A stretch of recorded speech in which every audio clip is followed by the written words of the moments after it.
ವಿಜಯ್ಗೆ ಸಿಕ್ಕ ಗೆಲುವು ಇದು ಸಾಮಾನ್ಯದ ಗೆಲುವಲ್ಲ. 17 ವರ್ಷದಿಂದ ಪಟ್ಟಿರುವ ಶ್ರಮ.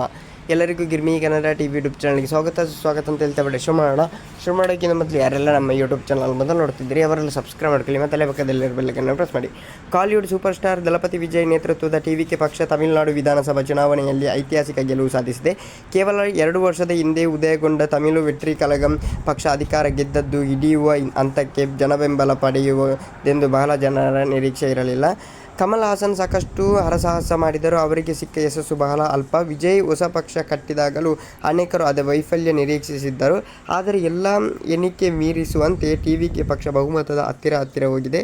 ಆದರೆ ಟಿವಿಕೆ ಪಕ್ಷ ಆರಂಭವಾಗಿ 2 ವರ್ಷವಾದರೂ ವಿಜಯ್ ರಾಜಕೀಯದ ಬೀಜ ನೆಟ್ಟಿದ್ದು ಮಾತ್ರ 17 ವರ್ಷದ ಹಿಂದೆ ಅಂತಲೇ ಹೇಳ್ಬೋದು. 2009ರಲ್ಲಿ ವಿಜಯ್ ನೆಟ್ಟಿದ್ದ ಬೀಜದ ಫಲ ಇದೆ ಅಂತಲೇ ಹೇಳ್ಬೋದು. ತಮಿಳುನಾಡು ಚಿತ್ರರಂಗದಲ್ಲಿ ಇವರು ಮಾಸ್ ಹೀರೋಗಳಲ್ಲಿ ಪ್ರಮುಖರಾದವರು. ರಜನಿಕಾಂತ್, ವಿಜಯ್ ಮತ್ತು ಅಜಿತ್. ವಿಜಯ್ ತಮಗಿರುವ ಫ್ಯಾನ್ ಬಳಗವನ್ನು ಸಂಘಟನೆಯ ರೂಪದಲ್ಲಿ ಬಳಸಿಕೊಂಡು 2009ರಲ್ಲಿ ವಿಜಯ್ ಮಕ್ಕಳ್ ಇಯಕ್ಕಂ ಸ್ಥಾಪಿಸಿದರು.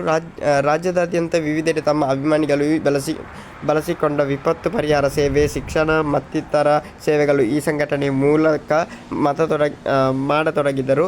ಪ್ರತಿ ಬೂತ್ ಮಟ್ಟದಲ್ಲಿ ವಿಜಯ್ ಕೆಲಸಗಳು ಜನರಿಗೆ ಗುರುತು ತೊಡಗಿದ್ದವು ಅಂತಲೇ ಹೇಳ್ಬೋದು. ಒಂದೊಂದೇ ಹೆಜ್ಜೆ ಇಟ್ಟು ಈಗ ಪಕ್ಷಕ್ಕೆ ಇಳಿದು ಒಳ್ಳೆಯದ ಮಾಡಲು ಹೊರಟಿದ್ದಾರೆ. Okay guys, thank you, bye by.